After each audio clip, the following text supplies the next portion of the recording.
Lyra moved carefully through the ruined corridor of the Velaryon stronghold, her boots making soft echoes against the metallic floor.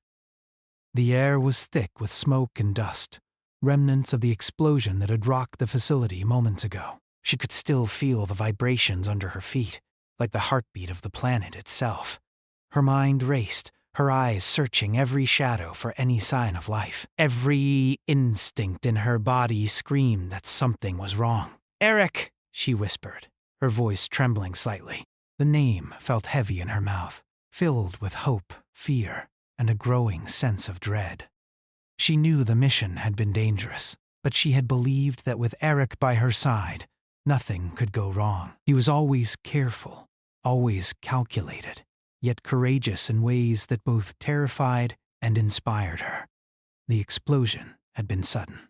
Their team had been deep in Velaryon territory, gathering intelligence on the alien empire's military advances. They had known the risks, of course, but nothing had prepared them for the magnitude of the destruction. Eric's shuttle had been engulfed in flames, torn apart before her eyes. She had been thrown to the floor by the shockwave, her ears ringing, her vision blurred. When she had looked up, all that remained was a twisted wreck of metal and fire. Her heart had dropped, a cold weight settling in her chest. She had screamed his name over and over, her voice echoing through the smoke-filled halls, but there had been no answer, no movement, no sign of him. The other survivors had pulled her back, insisting they had to leave before the Velaryon forces arrived. But even as she was dragged away, she had refused to look back. Not yet. Now, standing in the quiet aftermath, the fear gnawed at her. She had buried the hope deep inside her heart because it had seemed safer that way. To believe he was alive might make her despair even more unbearable if she were wrong. But she could not stop the memories. The way his eyes had held hers before the mission, the way he had smiled despite the danger, the calm confidence that had always grounded her when fear threatened to overwhelm her. Lyra knelt beside a piece of scorched metal, brushing away the dust with trembling fingers. She searched for any sign, any clue, any fragment that might tell her he had survived. Her heart pounded with every breath, every thought, and every quiet moment of silence. The Velaryons were merciless. If they had captured him, there was no telling what horrors awaited. If he had died, she could barely allow herself to finish the thought. Back on the surface of Zerathia, far from the ruins of the stronghold, Eric opened his eyes. Pain shot through his body like fire, each movement sending waves of agony across his limbs. He tried to move but realized immediately that he was restrained. The Velaryon Queen's palace was unlike anything he had ever seen. Tall, imposing structures of black crystal and silver metal, alive with a strange, pulsating energy. Every corner seemed to watch him, every shadow hiding unseen observers. He had survived the explosion, barely, but the Velaryons had captured him almost immediately. Their strength was overwhelming, their technology far beyond human capabilities, and yet Eric's mind refused to surrender. He assessed his surroundings quickly, noting the energy locks, the placement of guards, and the ritualistic symbols etched into the walls. He was a prisoner, yes, but not yet defeated. The Velaryon Queen herself entered the chamber, her presence commanding the room like gravity. Her form was regal and intimidating, her skin a shimmering shade of deep violet, her eyes glowing faintly with intelligence and power. She regarded Eric with a mix of curiosity and amusement. "You are clever, human," she said, her voice melodic yet sharp, each word slicing through the air. "Most of your kind would have perished long before you reached this place. But you..." "You survived. Why do you think that is?" Eureka kept his expression neutral, refusing to show fear. "Luck," he said simply, though his mind raced for every possible angle of negotiation, deception, or escape. The Queen's lips curved into a slight smile. "Perhaps. Or perhaps you were more resourceful than we anticipated."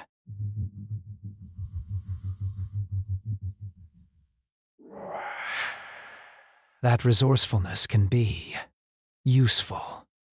I have a proposal for you." Eric listened carefully, every muscle in his body tense.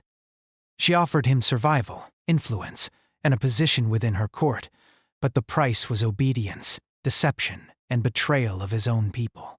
Eric's mind turned over the possibilities. If he accepted, he could gather intelligence from within, learn the weaknesses of the Valarians, and one day strike back. If he refused, he knew he would not survive. He nodded slowly, pretending consideration. "I am listening," he said, knowing that every word would be weighed and recorded. Meanwhile, back on the human side, Lyra refused to give in to despair. She had returned to the colony, but she could not rest. Nights were the hardest, when the quiet pressed in, and her thoughts always returned to Eric. Her colleagues told her he was gone, that the explosion had left no survivors, that hope was a dangerous luxury. But she could not let go. Something inside her refused to accept the finality of his death. Small reports of strange human-like movements within Valarian territories reached her ears. At first, they were dismissed as rumors, exaggerations, or hallucinations born of grief. Yet, the patterns were consistent. Precise strikes, interventions that seemed too clever for aliens acting alone. Traces of human tactics she recognized immediately. A spark of hope flickered within her, cautious but insistent. She spent long nights poring over communications, decrypting Valarian messages, piecing together clues. Each anomaly, each seemingly random action made her heart race. Could it be him? Could Eric have survived and was somehow reaching out, risking everything to send a message? Lyra's determination grew. She could not wait for confirmation. She had to act. She began organizing missions to follow up on these anomalies, to investigate further, to search for any hint of him. She trained harder, studied the Valarian tactics, and pushed herself to limits she had not known existed. Every step, every effort was fueled by a single thought. She could not lose him. Not yet. Eric, meanwhile, learned to navigate the treacherous halls of the Valarian palace. He observed the queen's patterns, the habits of her guards, the routines of the Valarian elite. He discovered cracks in their systems, moments of vulnerability hidden behind layers of intimidation and ritual. And all the while, he kept his mind fixed on Lyra, on the humans he had sworn to protect, and on the plan he would one day execute to free them all. He began to experiment carefully. Small acts of subtle sabotage, minor manipulations that would seem accidental to the Valarians, but which could prove invaluable later. Every day he pushed the boundaries of what he could accomplish without revealing his true intentions. The queen's trust grew, but so did his understanding of her weaknesses. Eric knew that survival alone would not be enough. He had to be clever, patient, and unyielding. Lyra could feel it too, in the silent spaces between transmissions and reports. Something was changing, something that defied explanation. Her instincts told her that Eric was alive, that he was fighting in ways she could not yet see, and that he had not forgotten her. That thought gave her strength. The human colonies began to notice subtle changes as well. Small disruptions, minor victories against Valarian patrols, and the inexplicable success of previously impossible missions hinted at the presence of someone extraordinary within the alien ranks. Lyra could sense it. Eric was alive, and his return when it came would be unlike anything the humans had ever witnessed. But for now, she had to wait, watch, and prepare. Hope was dangerous, but it was all she had left. And somewhere deep within the heart of the Valarian palace, Eric endured, calculated, and planned. His mind was sharp, his courage unwavering, and his loyalty unbroken. He was alive, and he would return. Even if the galaxy did not yet know it, a storm was coming. Eric moved through the corridors of the Valarian palace with careful precision, each step measured, each glance calculated. The walls pulsed faintly with energy, responding to the presence of life within the palace, and he felt the alien technology studying him, probing his mind in ways that were subtle yet relentless. He had learned quickly to mask his thoughts, to project calm and obedience while keeping his true intentions hidden. The Valarian queen watched him constantly, though never directly. Her spies, her sensors, her attendants, all were extensions of her will. Yet Eric remained careful, blending into the routines, mimicking behavior, and obeying commands in ways that earned her trust. Every task, every mission she assigned, he approached with the mind of a strategist. Each success, no matter how small, was a step toward survival and eventual escape. He had been given quarters within the palace, comfortable but controlled, a gilded cage that reminded him constantly that his life depended on cunning rather than brute strength. He studied the layout, noting patrol patterns and security measures. He learned the schedules of the guards, the ways the queen moved through her chambers, the rituals that maintained her authority. He cataloged everything mentally, aware that knowledge was his most valuable weapon. At night, when the palace was quiet, he practiced techniques he had learned from the Valarians.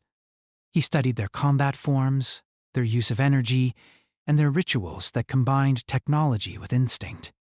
He realized that understanding them was key, not just for survival, but for turning their strengths into vulnerabilities. He imagined the humans who would follow him one day, and he planned how he could use this knowledge to protect them. Far across the galaxy, Lyra could feel a change in the atmosphere of human operations. The colonies were tense, as if the air itself held a secret they could almost grasp.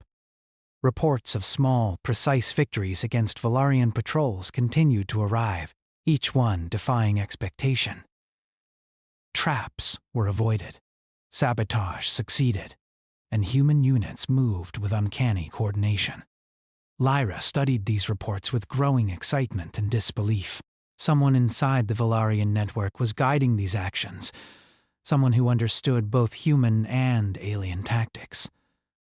Her heart leaped at the thought that it could only be one person, Eric. She allowed herself to hope cautiously, knowing that to believe too strongly could lead to devastating disappointment.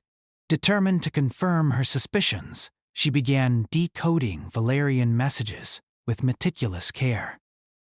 Every pattern, every anomaly, every unusual communication was a potential clue. She noticed subtle errors in the Valarian reports, inconsistencies that suggested human intervention.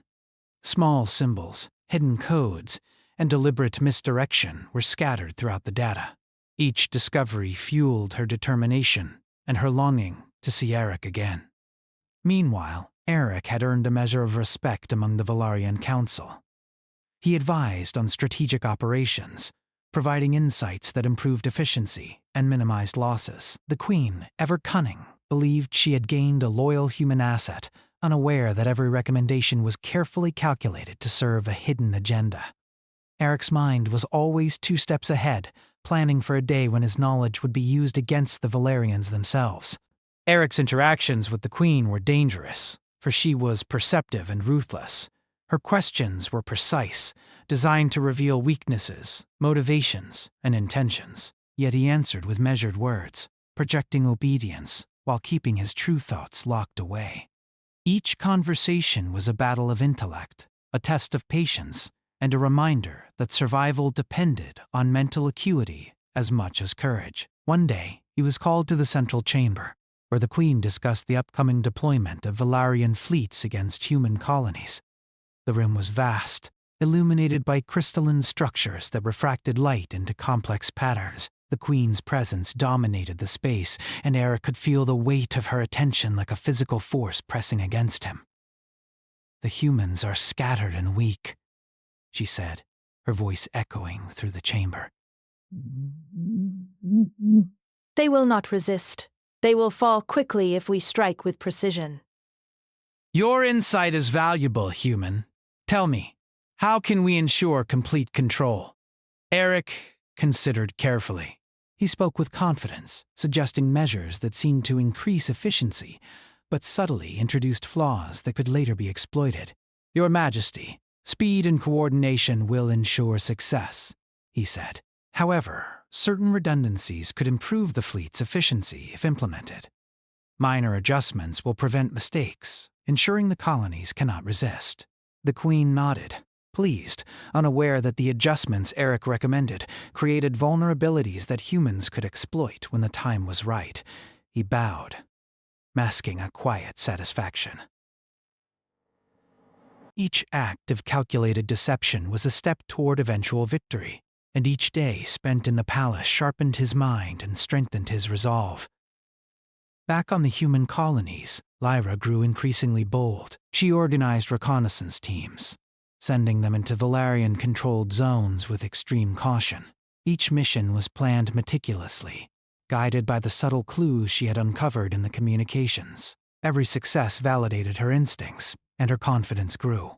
She could feel the presence of someone guiding these operations, a human mind hidden within enemy lines, fighting silently but powerfully. Her colleagues noticed her renewed vigor. Where she had once been consumed by grief, she now radiated focus and determination. She did not speak of hope openly, for fear of scorn or disbelief. But in her actions, it was clear. Every mission she led, every strategy she developed, was influenced by a belief that Eric was still alive, still fighting, and still looking for a way to return.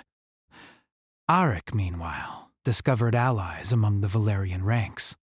Some of the alien officers were loyal to the Queen, yes, but others were ambitious, prideful, or disillusioned. He learned their patterns, their fears, and their desires. Carefully, he planted seeds of doubt, subtle suggestions that encouraged them to question orders without revealing his own motives. Each interaction was delicate, for one misstep could reveal his true loyalty and result in death. One night, as the twin moons of Zerathia cast a silvery light across the palace, Eric managed to send a hidden transmission through the Valarian network. The message was brief, cryptic, and perfectly concealed among routine reports. It contained proof of his survival, a subtle hint of his presence, and a warning of upcoming Valarian attacks. Lyra received it, almost by accident, during her late-night monitoring. At first, she did not believe it. She examined the data repeatedly, checking for errors, deception, or misinterpretation.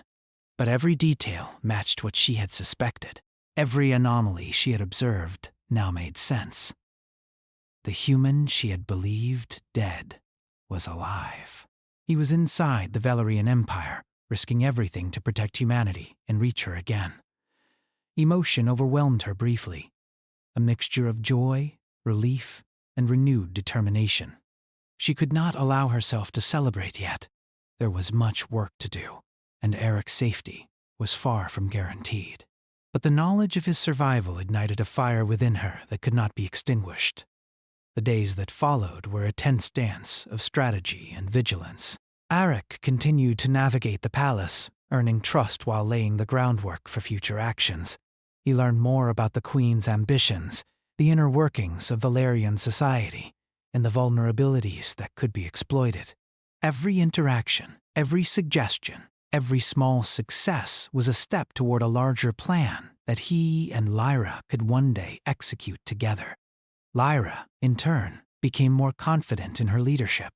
She coordinated human operations with precision, anticipating Valarian moves and preparing defenses against their inevitable strikes. Her colleagues noticed a change in her approach, decisive, creative, and bold. She refused to let grief dictate her actions. Instead, she allowed hope, guided by the faint traces of Eric's presence, to shape her decisions. As weeks passed, the connection between them, though distant and perilous, grew stronger.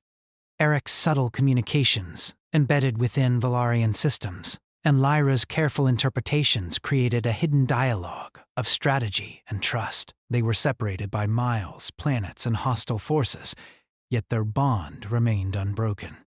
Eric knew the risks of his position. One mistake, one exposure of his true loyalty, could end his life instantly. Yet he persisted, driven by loyalty to humanity, love for Lyra, and the knowledge that their combined efforts could change the course of the war. Each day was a test of intellect, courage, and patience. Lyra felt the same weight of responsibility. She could not falter, for failure meant not only the loss of Eric, but the potential destruction of human colonies across the galaxy. Every decision was critical. Every action had consequences. and yet she pressed forward with unwavering resolve. The quiet moments, rare and fleeting, were filled with reflection. Lyra thought of Eric's smile, his determination, and the subtle ways he had always protected her.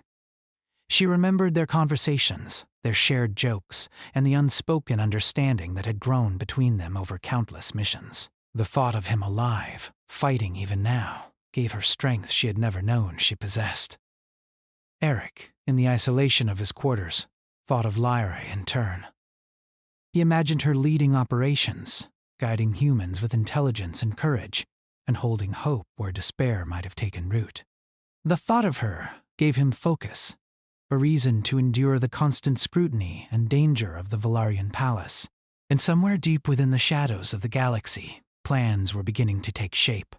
A storm was gathering, one that would test human ingenuity, courage, and resilience. Both Eric and Lyra, separated yet connected, were preparing for the moment when survival alone would no longer be enough.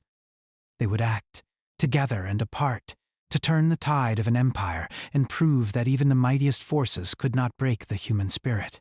For now, patience and strategy were their allies. Hope was their secret weapon. And the human they had believed dead was alive, moving silently within enemy lines, waiting for the moment to strike, to warn, and to reunite with the one who had never stopped believing in him. Auric had spent months studying the Velaryon Palace, observing every detail, memorizing every patrol route, and understanding the rituals that governed the Queen's court. Every day was a careful balance of obedience and subterfuge. He had gained the Queen's trust, and the Council relied on his insight more than ever. But trust in this world was fragile, and Eric knew that a single misstep could end everything. The moment for action arrived unexpectedly. A ceremonial event was to be held in the Grand Hall of the Palace, a gathering of Velaryon elites from across the galaxy. The hall was massive, its walls constructed from black crystal that shimmered with energy, reflecting every movement and amplifying every sound. The Queen would be present, surrounded by her advisors, guards, and spies. Eric had planned for this moment meticulously. The ceremony provided the perfect cover for a covert strike. Chaos in the Grand Hall would distract the guards and create a window for escape. He had studied the Queen's habits and the timing of her speeches, the patterns of the attendants, and the blind spots in the security grids. Every variable had been accounted for, every contingency considered. When the day arrived, Eric moved with quiet precision. He appeared before the Queen as expected, presenting his reports with the calm demeanor of a loyal advisor. The Queen's attention was focused elsewhere, and the Council hung on his words. No one suspected that the man who seemed most obedient carried a plan that could unravel the entire event. As the ceremony began, Eric signaled subtly to the small network of disillusioned Velaryons he had cultivated over the months. These allies, once loyal to the Queen, were now aligned with his plan, ready to create diversions and open paths for his movements. Together, they orchestrated minor disturbances, small enough to avoid suspicion at first, but gradually growing into a controlled chaos that would allow Eric to slip away. The moment came when the Queen rose to address the Council, her voice echoing through the hall. Eric moved carefully, his senses heightened, feeling the weight of every step. He avoided cameras and sensors, timing his movements to coincide with the distractions. The air was thick with tension, and every heartbeat felt amplified. Lyra, far away on the human colony, monitored communications with bated breath. Reports of unusual activity within Velaryon networks reached her, and her instincts told her that Eric was moving. She could not be sure of the details, but she trusted her gut. The knowledge of his survival had already changed her approach. Now she prepared for the possibility that he would attempt something daring, something that could turn the tide of their struggle. Eric reached a side corridor that led to the inner security systems of the palace. Here he paused, carefully analyzing the network of locks and sensors. Using his intimate knowledge of Velaryon technology, he bypassed the energy barriers, carefully manipulating the system so that alarms would trigger only moments after he had moved past. Every action was precise, calculated, and silent. The palace was alive with energy and activity, but Eric felt almost invisible. The Queen, confident in her control, remained unaware that her most trusted advisor was slipping through her grasp. He moved quickly, silently, each step bringing him closer to freedom, closer to the humans, and closer to Lyra. Meanwhile, Lyra prepared human forces for the information he had sent.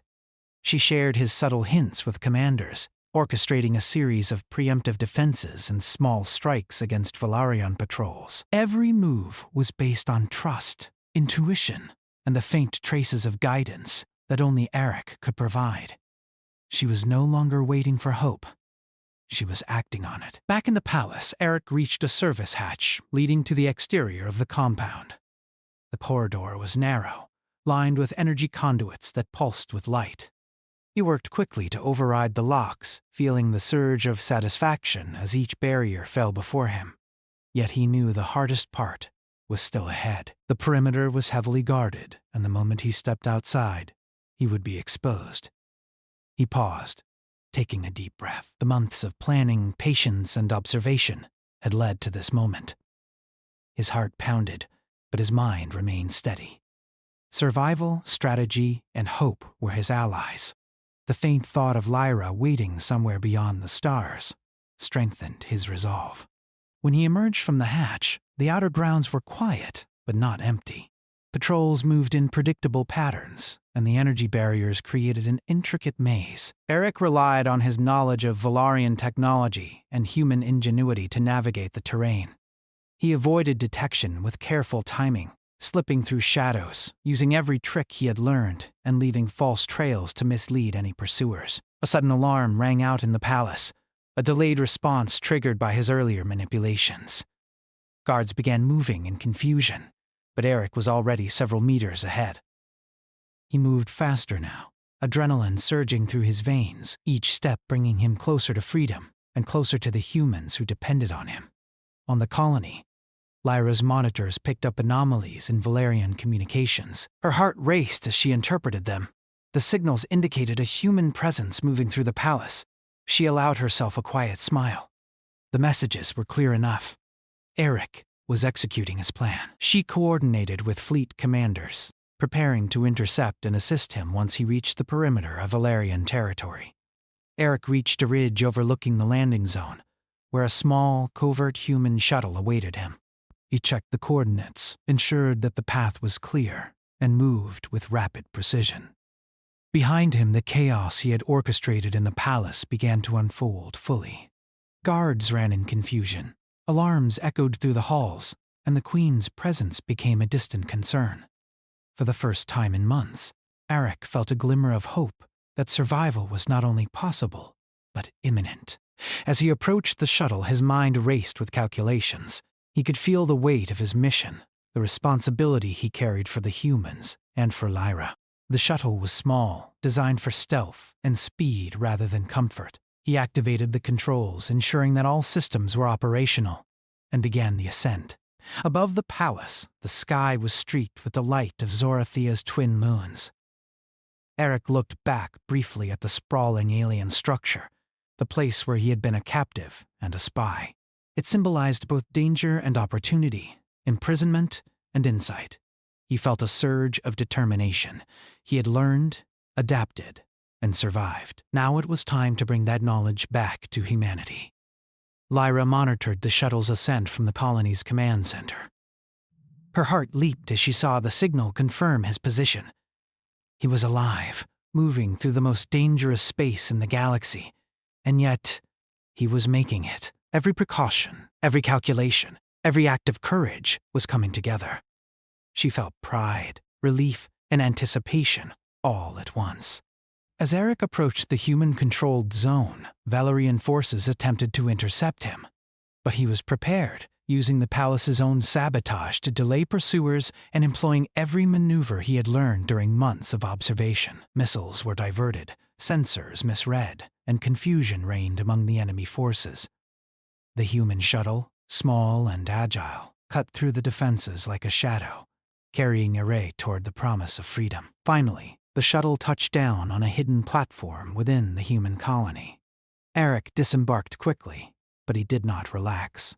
The danger was not over, and the battle was far from finished.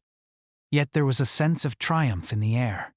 A human had returned from the heart of enemy territory, bringing knowledge, hope, and the spark of resistance. Lyra was there, waiting, her eyes wide with a mixture of disbelief and joy. She ran to him, throwing herself into his arms without hesitation. The reunion was brief but intense, filled with emotions too long suppressed: relief, love, and determination intertwined in a single, unspoken understanding. You made it, she whispered, her voice shaking. I had to. Arik replied, his own voice steady despite the adrenaline still coursing through him. There's no time to waste. The Queen's fleet is moving against the colonies, and we have to act now. Lyra nodded, her mind already racing through plans, strategies, and contingencies. They had little time, but with Eric's knowledge and her leadership, humanity had a fighting chance. Together they began coordinating defenses, sharing intelligence, and preparing for the confrontation that would determine the fate of their people. The humans were no longer passive. Inspired by Arik's survival and the knowledge he brought, colonies began to mobilize, coordinating with precision, using tactics that Valarians would not anticipate. Lyra's confidence grew, fueled by both her love for Eric and the understanding that humans, clever and courageous, could shape the outcome of this conflict. And somewhere in the distant shadows, the Valarian Queen realized that the human she had underestimated was no longer under her control. Eric's return had shifted the balance, and the game was far from over. The storm that had been gathering for months was finally breaking, and humanity, guided by ingenuity, courage, and love, was ready to face it. Arik and Lyra stood together on the observation deck of the human command center, overlooking the expanse of stars that stretched beyond the colony. The Valarian fleet, massive and relentless, was moving toward human-controlled planets, their weapons glinting like dark fire in the void. The humans were ready, but the odds were daunting. Every eye in the command center watched the screens, every hand hovered over controls, every mind strained with anticipation. Eric felt the weight of responsibility pressing on him. He had survived the Valarian palace, brought vital intelligence back to humanity, and now the lives of countless people rested on the decisions he and Lyra made. His mind raced through strategies, tactics, and contingencies. Months of observation and preparation had led to this moment. Every flaw in the Valarian fleet, every pattern he had noted, would now be used to humanity's advantage. Lyra stood beside him, calm and focused. The relief of seeing him alive had been replaced by determination. She trusted his judgment implicitly, and she knew the fleet's success depended on their cooperation, communication, and courage. Her heart raced, not with fear, but with the energy of leadership and hope. Together, they were ready to face the storm. The first wave of Valarian ships entered the human defense perimeter. Sensors blinked and alarms rang, but the humans did not panic. Eric had prepared them well. They launched decoy drones to confuse enemy targeting systems, maneuvered interceptors along unexpected routes, and used the Valarians' own predictable tactics against them. Chaos for the enemy became opportunity for the humans. Eric's voice echoed over the comms. Focus on the flank. They're vulnerable at the edges. Use the decoy drones to draw fire, then hit their main engines simultaneously. Timing is critical. Don't hesitate. Lyra coordinated the defense with precision. She guided the fleets, issued commands to ground defenses, and ensured that communication lines remained open. Every move was deliberate, every decision rooted in careful analysis, and trust in Eric's insight. The humans fought not just with weapons but with intelligence and unity, turning the Valarians' strength into weakness. In space, the battle raged. Lasers streaked across the darkness, explosions lit up the void, and ships twisted and maneuvered in a deadly dance. Yet the humans, under Eric and Lyra's guidance, held their ground. Their tactics were unconventional, unpredictable, and precise. For the first time, the Valarians realized that humans were more than just primitive beings. They were clever, adaptive, and fearless in ways the aliens had underestimated. Eric directed a strike team to disable the Velaryon command ships. Using knowledge of the Queen's protocols, they infiltrated the enemy's network, sowing confusion, misdirecting communications, and opening pathways for attack. Velaryon ships turned on one another, caught in the chaos of their own overconfidence. Each maneuver by the humans undermined the fleet's coordination, proving that intelligence and strategy could match technological superiority. Lyra observed the progress, her heart swelling with pride. Human ingenuity combined with courage and leadership was turning the tide. She communicated directly with Eric, their coordination seamless despite the chaos of battle. Target the main fleet cluster. Eric, they're overextending. Hit the engines now, she commanded. Arik nodded, signaling the strike team. The attack was precise and devastating. Velaryon ships that had seemed invincible were disabled, their systems failing under the humans' careful manipulation. The enemy was not expecting such strategy, and panic spread among their ranks. Amidst the battle, Arik and Lyra knew the final confrontation awaited them. The Velaryon Queen had positioned herself at the heart of the fleet, directing operations personally. She was powerful, cunning, and determined to crush humanity once and for all. But she had underestimated two things: the resilience of humans and the bond between Eric and Lyra. They led a small, elite squad directly toward the Queen's flagship. The path was dangerous, filled with Velaryon patrols, automated defenses, and unpredictable hazards.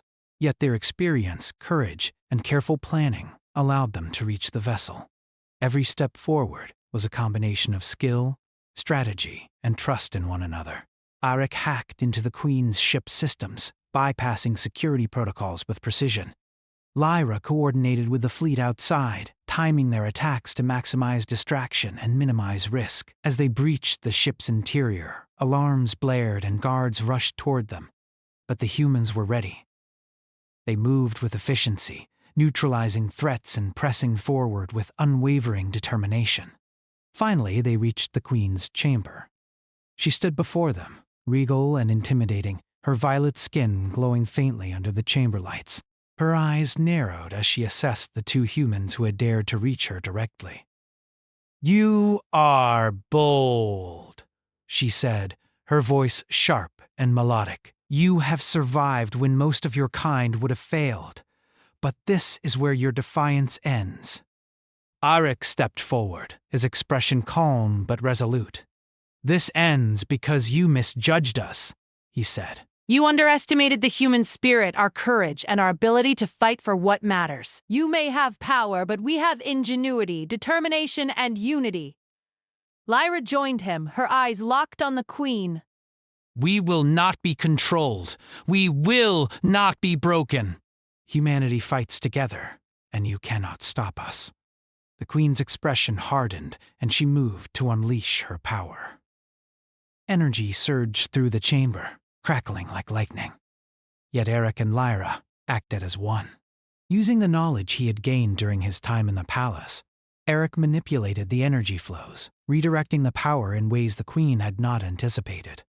Lyra activated human systems synchronized with Eric's efforts, creating a feedback loop that destabilized the Queen's control. The chamber shook violently as the Queen struggled to maintain dominance. Eric and Lyra moved with precision, exploiting every opening, every vulnerability. The humans had turned the Velaryon's own technology against her, using intelligence and teamwork to overcome raw power. Finally, the Queen faltered. Her defenses collapsed, her power disrupted by the careful coordination of humans she had underestimated. Eric approached, keeping her contained with both strategy and authority. "It's over," he said. "You cannot win against those who fight together, who fight for each other, and who refuse to be controlled." The Queen's expression shifted from fury to disbelief. She realized too late that she had miscalculated the resilience, creativity, and courage of humans. Her empire had been shaken by the audacity of a single human officer, guided by love, loyalty, and determination. Outside, the Velaryon fleet faltered. Confusion spread among the ranks, some Velaryon surrendering, others retreating. The humans, led by Arik and Lyra, pressed their advantage. Using strategy, coordination, and courage, they turned a battle that had seemed impossible into a decisive victory. When the battle ended, the human colonies celebrated. Communications networks were restored, key positions secured, and the threat of the Velaryon Empire's immediate attack was neutralized. Humanity had proven that, even against a technologically superior foe, courage, intelligence, and unity could triumph. Lyra and Eric stood together, their hands intertwined. The danger had passed, but the memory of survival, strategy, and sacrifice lingered. They had endured separation, fear, and uncertainty, yet they had emerged stronger, not just as individuals, but as representatives of humanity's spirit. "We did it," Lyra said quietly, her voice filled with emotion. Arik smiled, a mixture of relief and pride in his expression. "We did." But it wasn't just us. It was humanity. Every person who refused to give up, every mind that thought creatively, every hand that fought bravely. This is their victory too. They looked out at the stars, knowing that the galaxy was vast and full of challenges, but confident that humans, united and courageous, could face anything. Their bond, forged in adversity and strengthened by love and determination, was a testament to what humans could achieve. The Velaryon Queen, defeated but not destroyed, had learned a lesson about underestimating humans. Eric and Lyra, though exhausted, knew that vigilance would always be necessary, but they also knew that humanity had proven its worth. They had returned not only with knowledge and survival, but with a reminder that the human spirit, when guided by courage, ingenuity, and loyalty, could overcome even the greatest of obstacles. As the colony celebrated and fleets regrouped, Eric and Lyra stood together in quiet reflection. The battle was over, but the story of humanity's resilience, of love guiding courage, and of hope surviving against impossible odds, was just beginning.